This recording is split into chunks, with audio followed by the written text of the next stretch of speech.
Hi guys! Ayan, kahit walang okasyon, pwede tayong gumawa ng dessert. Ayan, gumawa ako ng gulaman mango. Yan, 2 pack ng gulaman.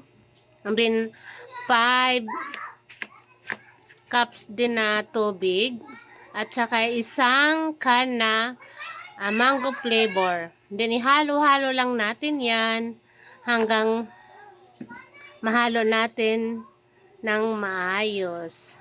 And then, pakukuluin natin mga 10 minutes hanggang maluto yung gelatin. Ayan.